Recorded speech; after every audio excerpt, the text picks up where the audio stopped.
You guys, this sound is absolutely incredible. If you thought about putting headers on your car and everything else, which I'm gonna break down right over here, go ahead and get some for yourself. Go ahead and get that for yourself. You're not gonna regret it, trust me. Yo, what's up YouTube? Welcome back to the channel. Welcome back to the vlogs. And as always, I appreciate all the love and support. In today's video, we're gonna talk about this comment right over here, asking me how much did it cost to go from 650 horsepower to 750 horsepower in my Camaro ZL1, and I got everything right over here. Let's go.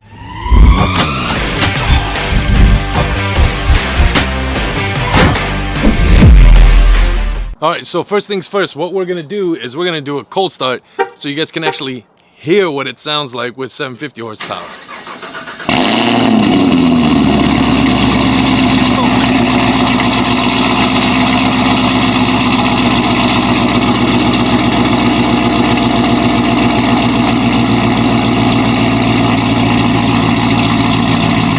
You guys, this sound is absolutely incredible. If you thought about putting headers on your car and everything else, which I'm gonna break down right over here, go ahead and get some for yourself. Go ahead and get that for yourself. You're not gonna regret it, trust me. Just listen to that sound.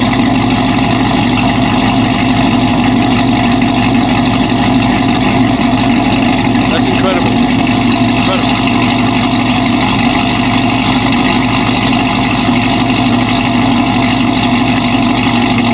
Let's give it a little rev real quick.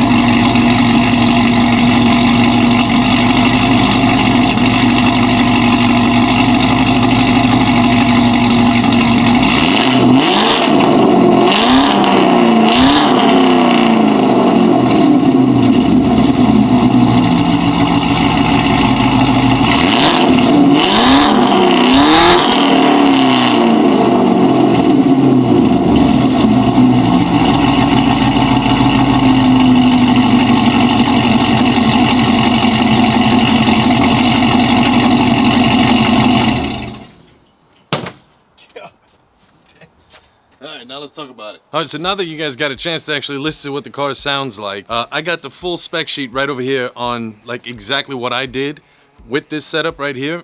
First things first, with the exhaust, that's the AWE tuning. 3-inch full catback exhaust with 4.5-inch tips. And I went with the touring edition because I knew that I was going to put headers in the car.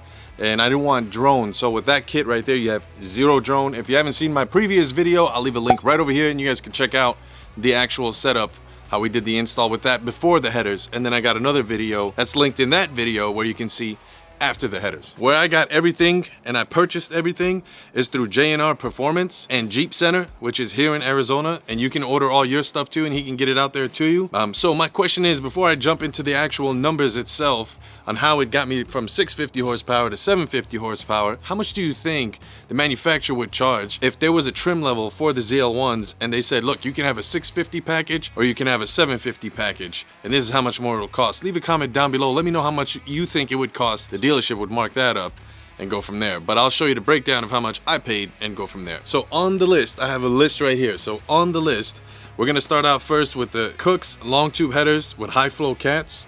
The cost for that was $2,150. The header install for the labor to install the headers in the cats was $570. That does include adding in the 2.3-inch J&R Performance Grip Tech pulley package, which includes the pulley, the hub, the install, labor, and the hub, and then J&R's 10mm wires as well, which is the ignition wires from Scott Performance. Now, at the same time, we did add also the 2016 to 2021 Camaro LT4 supercharger reservoir upgrade, which helps it out a lot because the ZL1 may be known sometimes as where it can get air inside from the supercharger, and in order to get to it, you have to take the whole bumper off so that way you can release that pressure. So when you add that reservoir, you just release that little cap and then it'll let that bubble out or air, whatever the case may be. They also did make sure that the headers bolted right on to the AWE exhaust and it's set perfect, so they did clean them up, touch them up.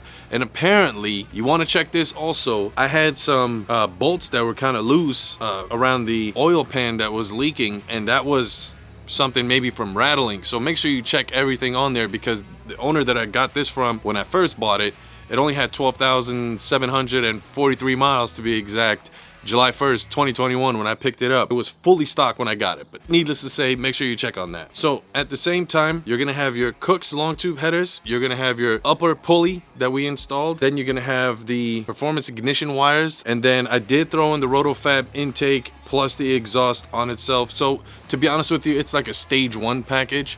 There is different stages that you can go to, and the next stage for me, it's either getting a cam or it's getting the Magnuson 2650. I would love the cam because I love the sound of a cam. I mean, this thing is already loud as it is. Putting a cam on there just takes it to a whole nother level. So maybe we'll do the cam later on because I really want to make sure I get enough cooling, being that I live in Arizona and this place gets super hot in the summertime. It's like 115, 120 on average in the summertime here. So putting that Magnuson 2650's got bigger coolers in there, which is a better supercharger than what the factory 1.7 liter is. So either way, I love the blower that's on this thing. But enough said, let me show you guys what I'm talking about. To the untrained eye, that might look like completely a stock ZL1 motor. It looks like it, except for this right here. I mean, this you'll notice big time. But from RotoFab, being that that's the intake, there's a reservoir cover right over here, and then there's the other separate reservoir right over there that we added from J&R Performance. So we made sure we added that, and if there's any air or any bubbles or anything like that it ever builds, then all you got to do is loosen up that cap right over here and it'll release it. And then the pulley, of course, that's the Grip Tech pulley, the 2.3 inch, and then I'm going to show you the wires on the inside. There you go, you guys. So now at this point of the video, you're trying to get down to the meat and potatoes and serve them with that item. You know, I know you guys want to know how much it costs for that setup. With the full setup without the exhaust. The exhaust alone is like $2 for the exhaust, close to $2. And then for the current setup with the stage 1 kit, cost me $4,153.18 for that kit, and then about $2 for the exhaust. So for this full setup, about, call it $6,200 for everything. Now, my question is for all you guys, now that you guys have seen how much it costs and what we've done with the car, how much do you think? Leave that comment. I'm really curious to see. How much do you guys think the dealership would charge, or the manufacturer, to have that trim level to go from 650 to 750? Kind of like the Callaway edition. That's a what, 755 horsepower I think it is? I can't remember how much that costs, so leave a comment down below, let me know what you guys think. But either way, hopefully you guys enjoyed today's video. Wanted to keep it short, sweet, simple, straight to the point, so that way you guys can check out the Camaro ZL1, aka Superman. And then we got Primetime chilling over here. But you know what? We need to make sure we end this video the right way. So let me close the hood, make sure the car looks pretty for you guys. And there you go. So if it's your first time on the channel and you enjoyed today's video, consider subscribing down below. Leave a comment. Let me know what you guys think. And in the meantime, between time, you guys know the drill. Hey, Dilla. Bow, Superman. Chilling right there. Primetime. Chilling in the garage. And I'll see you guys on the next one. Peace. Eliante pulling up, feeling like Harry Belafonte. Look at my racks, feel like Serena went from the back. Swing, pull like Jim, waves on swim, and a rock Timbs with the text. Butterfly doors on the Tesla, I just spent shit on gas. $150, I be at